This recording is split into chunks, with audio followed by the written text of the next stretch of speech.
Emma's wedding dress floated like a pale ghost in the moonlit hallway as she slipped out of the resort room, her bare feet silent against the carpet. The celebration had ended only hours earlier, yet something in her steps looked nothing like a bride beginning a new life. She kept glancing over her shoulder, breathing fast, as if someone was close enough to touch her, but choosing not to.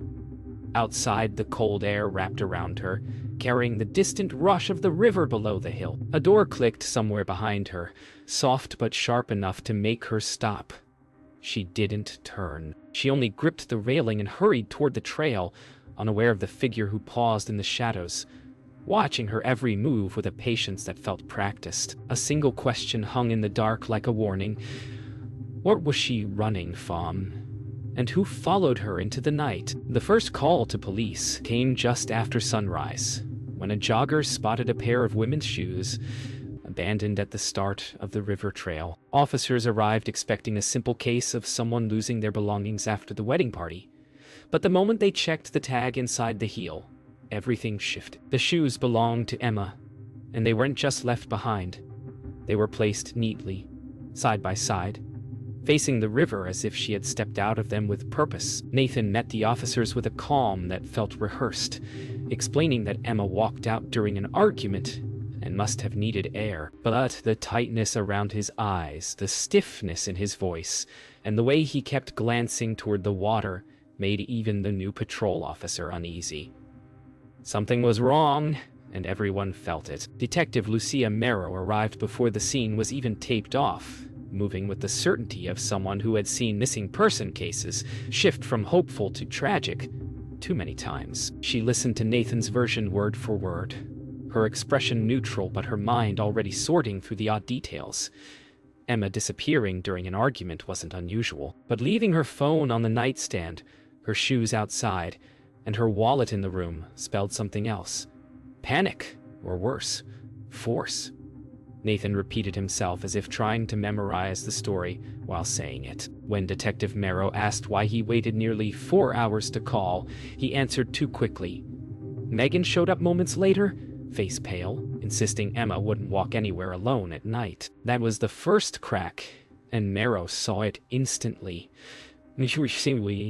By mid-morning, officers traced Emma's last known movements through resort security footage. The grainy video showed her stepping out of the hallway alone, moving quickly, her dress trailing behind her like a pale ribbon. But what held Detective Merrow's attention was the figure that appeared exactly 2 minutes later. Taller, slower, keeping to the edges of the wall. The timestamp matched the same window Nathan claimed he had been asleep. Merrow replayed the footage, leaning closer as if the truth might whisper itself from the static. Ryan arrived at the station shortly after, eyes wide with fear, insisting Emma texted him at midnight, saying she needed to talk after the wedding. The message had disappeared from her phone. That changed everything. The search expanded as police combed the forested area along the river. Branches snapped under boots, dogs barked sharp commands, and volunteers fanned out across the terrain. Nathan followed behind the lead officer, insisting he wanted to help, but every time someone called out, he flinched as if expecting the worst answer. Megan stayed close to Detective Merrow, repeating every small detail she remembered from the weeks before.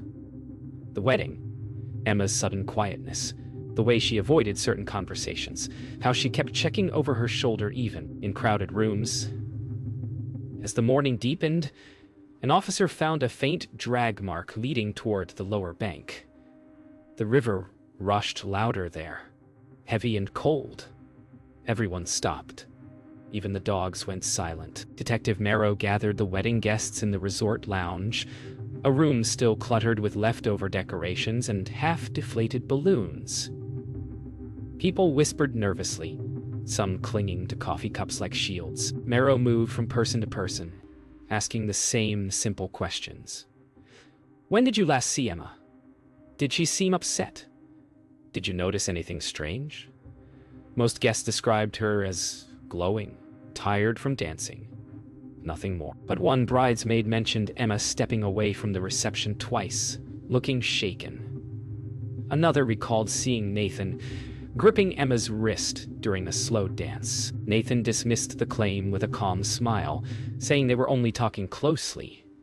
Yet every time someone spoke Emma's name, the tension in his jaw grew sharper. Merrill noticed every detail, including the silence that settled whenever Nathan walked past. Ryan waited outside the lounge until Merrill called him in, pacing like he couldn't stand still long enough to breathe.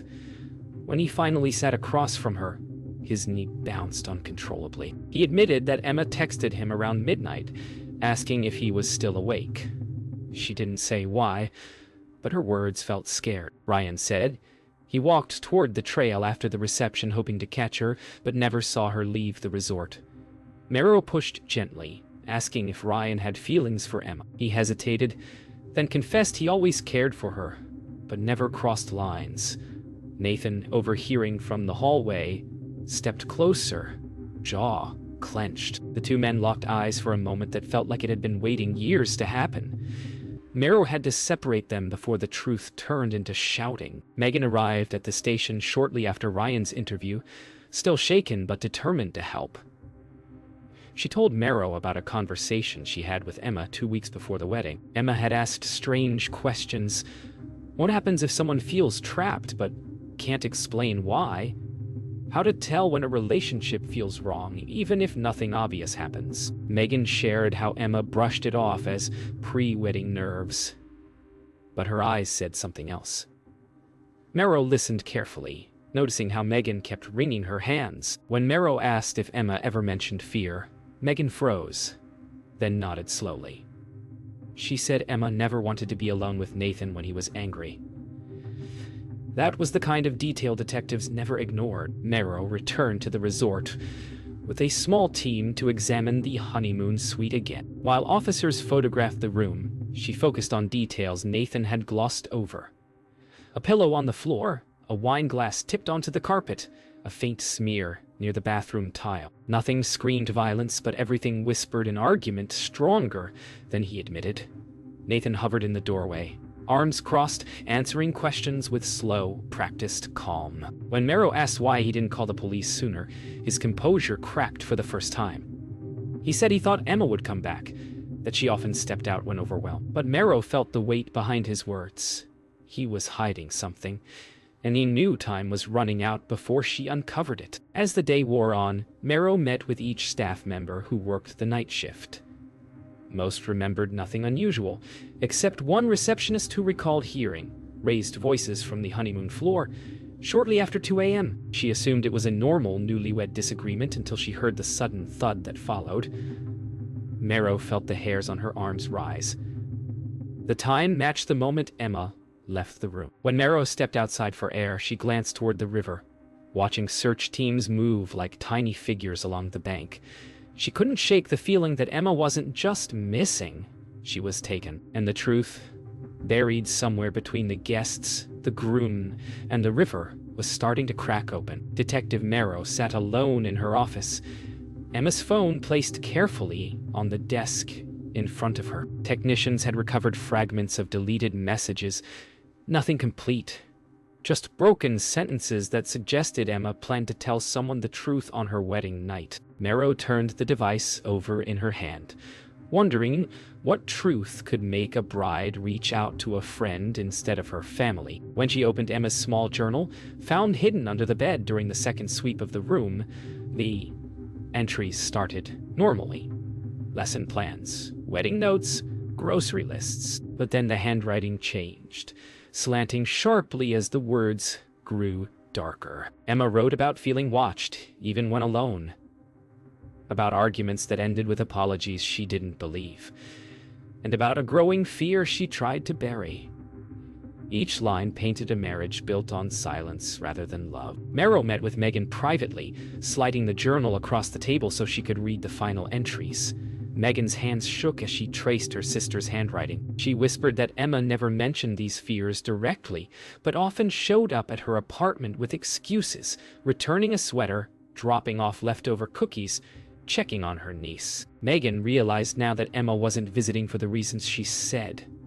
She was looking for safety, without having to admit she needed it. When Merrill asked whether Emma ever talked about calling off the wedding, Megan said. Yes, once, quietly, after a tense argument with Nathan. Emma had said she felt like everything was moving too fast, like she couldn't breathe. Megan looked up, tears filling her eyes, and asked the question she feared the most. Did Nathan know? At the same time, officers reviewed additional footage from the resort.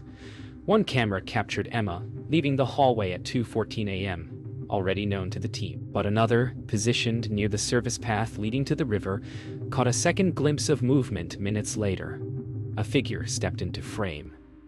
Tall, broad-shouldered, walking with slow, deliberate steps. The footage was grainy, but showed the distinctive shape of Nathan's suit jacket.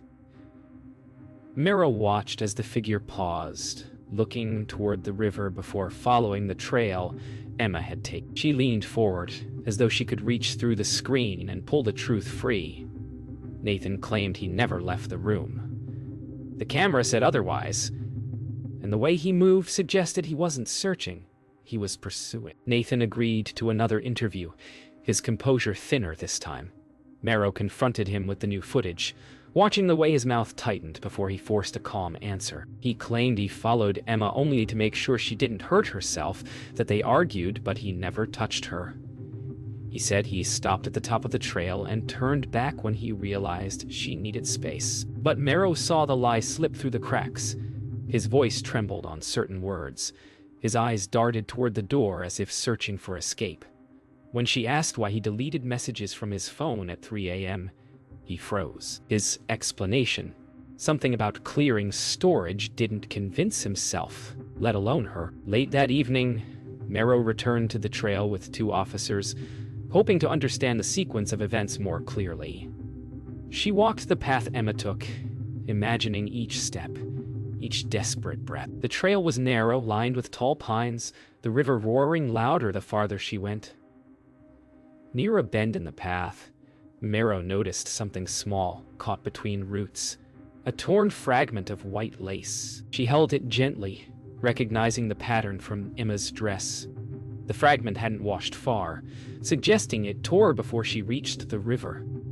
Mara felt the truth solidifying like ice in her chest. Emma didn't run into the darkness. She was chased, cornered, and the night had swallowed the rest. By dawn, the search teams widened their sweep along the river, dragging poles through the underbrush while dogs sniffed the bank for any sign of Emma. The morning fog hung low, turning the world into a gray curtain, where shapes drifted in and out like ghosts. Detective Mara walked along the shoreline, eyes scanning every ripple, every branch, every shadow that moved against the current. An officer called for her, holding something she could barely see through the haze. As she approached, her stomach tightened. Caught on a half-submerged branch was a long strip of white fabric, tangled and dirty, but unmistakably part of Emma's wedding dress. The fabric whipped in the wind like a signal from the river itself, telling them the truth was closer than anyone wanted. The discovery changed the tone of the entire investigation. What had begun as a missing persons search shifted into a potential homicide scene. Officers marked the area, stretched tape along the bank, and moved with sharper urgency. Nathan was brought to the riverside under escort. When he saw the torn fabric, his face went shock white. He swallowed hard, insisting he had no idea how it got there, that Emma must have slipped. But Mara watched closely, noting how he avoided looking at the trail leading to the water, as if it carried a memory he wanted to bury. Megan arrived moments later, her breath catching when she saw the fabric. She reached for Mara's arm, whispering that Emma would never go near the river alone. She was terrified of deep water. Later that afternoon, a specialized dive team arrived. Mara stood on the bank as divers slipped into the water, their suits breaking the surface with quiet ripples. The river was colder than it looked, swallowing sound and light the moment they descended. Minutes stretched painfully as everyone waited, each second tightening the knot in Mara's chest. Then, a diver surfaced, raising his hand to signal something below. Mara felt the world narrow to that single gesture.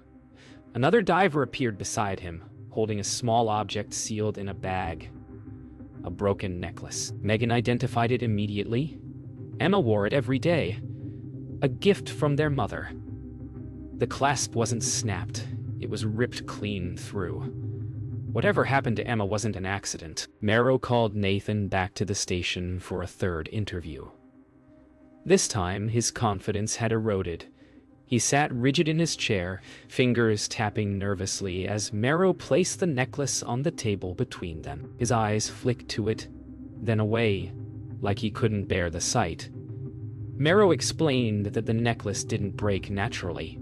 Someone pulled hard enough to tear it. Nathan insisted he never touched Emma, but his voice wavered. When Marrow pressed him, asking where he really went after she left their room, he stumbled through a shaky explanation about searching for her near the patio. But the cameras showed no such movement. Marrow leaned back, letting the silence press down until he finally whispered, "You don't understand." She wasn't herself that night, and Marrow knew it was the beginning of a bigger lie. As the sun dipped behind the tree line, the investigation team returned to the riverbank for one final sweep before nightfall. A young officer called Marrow over to a muddy incline near the lower bank where the water climbed higher at night. Embedded in the mud were two sets of prints, one smaller, lighter, appearing to run. The other deeper, spaced farther apart, chasing. Marrow crouched down, tracing the edges of the prints with her glove. The story they told was simple and devastating. Emma fled. Someone followed. The prints ended at the water's edge, where drag marks continued into the river. Marrow stared at the rushing current, knowing the truth could no longer hide. Whatever happened to Emma in her final moments did not happen by accident. The pressure around the investigation grew heavier as more evidence came in. Marrow gathered her team in the station briefing room, laying out every discovery on a long table. Emma's torn lace, the broken necklace, the new footprints. The team agreed the scene strongly hinted at a struggle, yet Marrow kept digging for context, not just proof.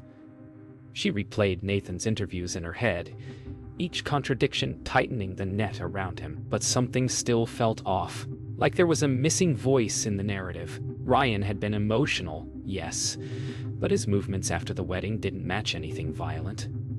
Megan's recollections were honest and unguarded. Nathan, however, slipped around the truth like someone terrified of exposure. Marrow stared at the river map spread out before her, feeling the weight of time closing in. Ryan returned to the station when Marrow requested another interview. This time his emotions were sharper, fear etched across his face. He admitted he confronted Nathan after the reception, accusing him of being too controlling with Emma.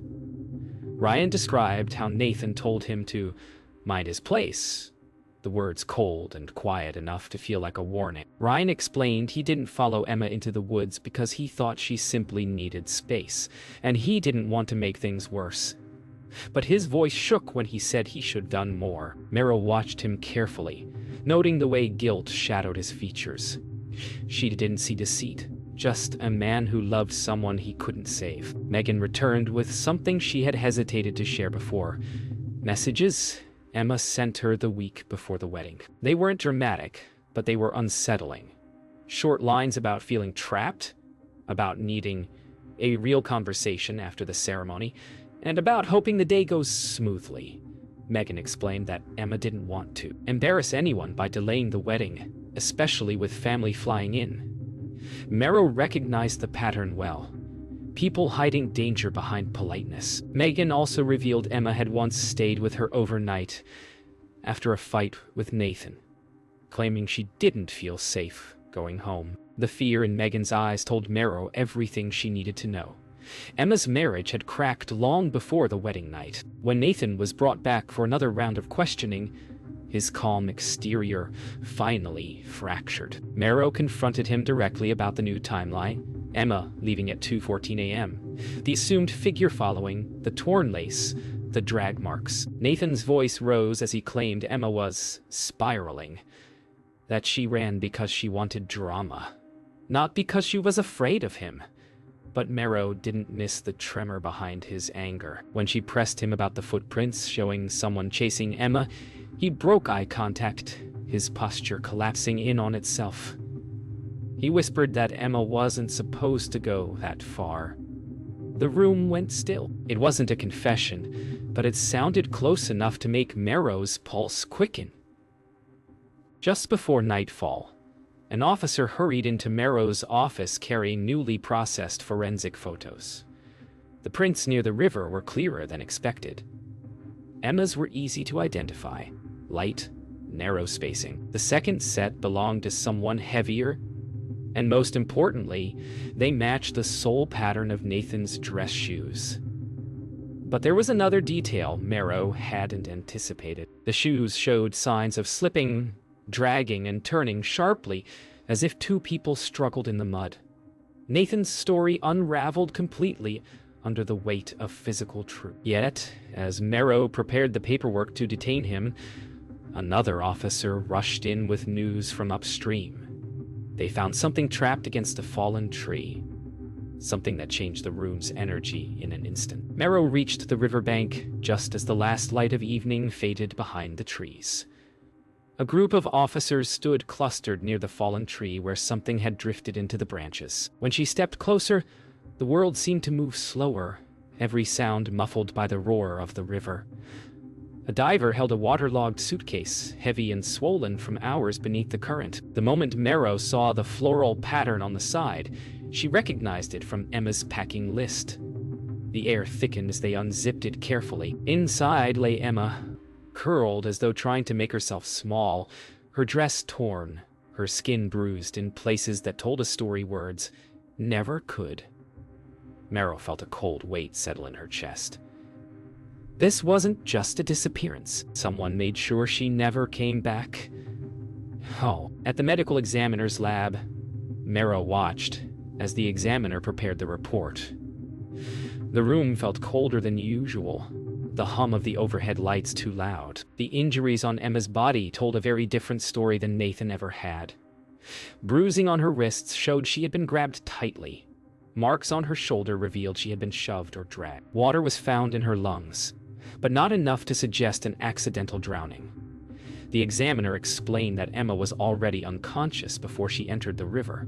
Merrow closed her eyes for a moment, trying to steady herself. Emma had fought, but not for long. Whatever happened between her and Nathan that night had spiraled into something he could no longer control, and the river became the final attempt to hide it. Armed with the medical findings, Merrow brought Nathan back in. The man who walked into the interview room wasn't the sharply dressed groom she first met. His shoulders sagged, his eyes hollowed, and his voice cracked before he even spoke. She placed the report on the table and watched him crumble piece by piece. Nathan insisted he didn't mean for things to go so far. He said, Emma lost control, that she tried to leave him, that she pushed him away. But every time he spoke, his story shifted just slightly, like a curtain blowing over a broken window. Merrow pressed harder, showing him the bruises, the necklace, the drag marks. His breathing quickened. When she asked the final question, "What were you trying to hide?" he covered his face with his hands and whispered, "I didn't think anyone would find her." Nathan finally began to explain the night from his perspective, though each sentence felt shaped by fear rather than truth.